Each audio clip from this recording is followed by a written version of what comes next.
सूचना केवल हमारे विचार हैं, वित्तीय सलाह नहीं। निर्णय लेने से पहले खुद शोध करें।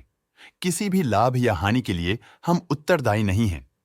आज हम देख रहे हैं रूपान कंपनी लिमिटेड के 2024-25 Q4 की standalone financial performance. Starting with the sales, पिछले क्वार्टर से सेल्स में 31% का इंक्रीज हुआ है, मगर कंपनी ने पिछले साल के मुकाबले 5% का सेल्स इंक्रीज रिपोर्ट किया। Expenses 33% quarter on quarter increase हो गए हैं, जो साल भर के 4% के राइज के साथ अलाइन करता है। क्वार्टरली सेल्स के कंपैरिजन में एक्सपेंसेस इंक्रीज होना दिखाता है कंपनी ने एक्सपेंसेस मैनेज करने के लिए स्ट्रगल किया।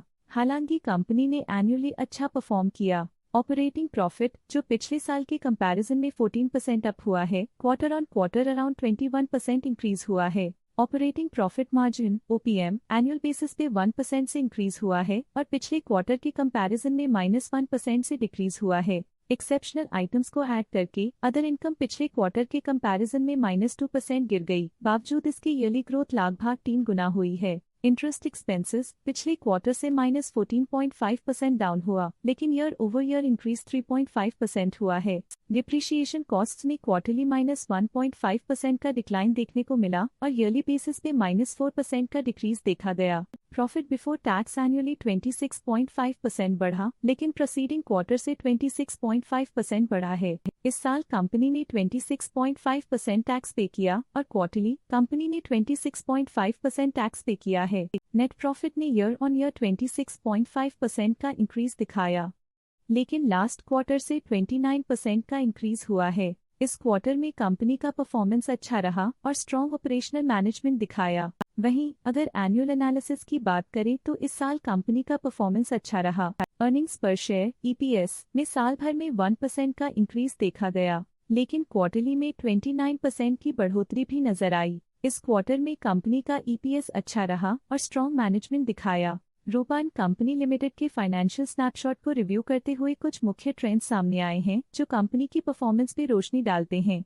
मार्च 2022 से मार्च 2025 तक रूपान कंपनी लिमिटेड की फाइनेंशियल जर्नी में सबसे पहले बात करते हैं सेल्स की। इस साल सेल्स में 3% की वृद्धि हुई है और पिछले 4 सालों में -13.5% की गिरावट हुई है, जो हाल ही में सुधार को दर्शाता है। 2 साल पहले के टेम्पररी डिप के बाद सेल्स में वृद्धि ने फिर से रफ्तार पकड़ी है, जो बाजार की साइक्लिकल नेचर को उभारती है। अब बात करते हैं एक्सपेंसेस की। इस साल एक्सपेंसेस में 3% की बढ़ोतरी हुई है, लेकिन पिछले 4 सालों में एक्सपेंसेस में -4% की गिरावट भी हुई है। इस साल सेल्स और एक्सपेंसेस एक साथ बढ़ रहे हैं, जो बैलेंस्ड ऑपरेशनल अप्रोच को दर्शाता है। इस साल ऑपरेटिंग प्रॉफिट में 3% की बढ़ोतरी हुई और पिछले 4 सालों में -55.5% की गिरावट हुई है। एक टेम्पररी गिरावट के बाद ऑपरेटिंग प्रॉफिट ने लगातार दूसरे साल वृद्धि को बनाए रखा है, जो बिजनेस ऑपरेशंस में साइक्लिकल अपटर्न को दर्शाता है। इस साल नेट प्रॉफिट में 19.5% की वृद्धि के साथ पिछले 4 सालों में -57% की गिरावट हुई है।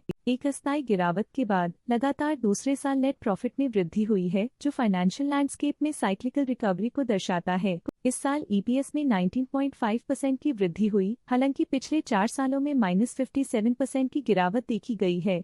एक अस्थायी सेटबैक के बाद EPS ने लगातार दूसरे साल अपनी अपवर्ड ट्रैजेक्टरी को जारी रखा है, जो कंपनी की वॉलेटाइल मार्केट्स में अडेप्टेबिलिटी को दर्शाता है। चलिए अब बात करते हैं शेयर होल्डिंग पैटर्न की। रूपान कंपनी की शेयर होल्डिंग रिपोर्ट्स कुछ इस प्रकार की हैं, जो अननोन 2025 के तक चलता है।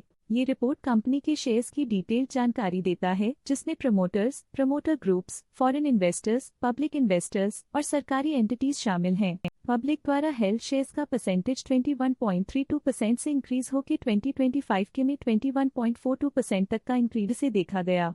ये चेंजेस स्टेट है कि पब्लिक की इन्वेस्टमेंट कंपनी में क्वार्टर टू क्वार्टर इंक्रीज हुई है। जब कंपनी के शेयर्स का अधिकतम हिस्सा प्रमोटर्स, FII, DII या गवर्नमेंट के पास होता है, तब ये माना जाता है कि कंपनी मजबूत हाथों में है, जो स्थिरता और मजबूत समर्थन को दर्शाता है और इस मार्केट की स्थिरता बनी रहती है। डोमेस्टिक इंस्टीट्यूशनल इन्वेस्टर के शेयर होल्डिंग में थोड़ा डिक्रीज आया 2024 के दिसंबर से 2025 के में, जो दिखाता है कि डोमेस्टिक इंस्टीट्यूशंस ने अपने स्टेक को -0.05 से डिक्रीज किया है। फॉरेन इंस्टीट्यूशनल इन्वेस्टर्स के शेयर होल्डिंग में थोड़ा डिक्रीज आया 2024 के दिसंबर से 2025 के में, जो दिखाता है कि फॉरेन इंस्टीट्यूशंस ने अपने स्टेक को क्वार्टर टू क्वार्टर -0.05 से डिक्रीज किया है। जिसे पता चलता है कि उन्होंने अपनी इन्वेस्टमेंट्स को पुल बैक किया है। ये था कंपनी का करंट शेयर होल्डिंग पैटर्न। आज के लिए फाइनेंशियल सेक्टर में इतना ही। देखने के लिए धन्यवाद। स्टॉक लेटेस्ट न्यूज अपडेट के लिए चैनल को सब्सक्राइब करें और वीडियो को लाइक एंड शेयर करें।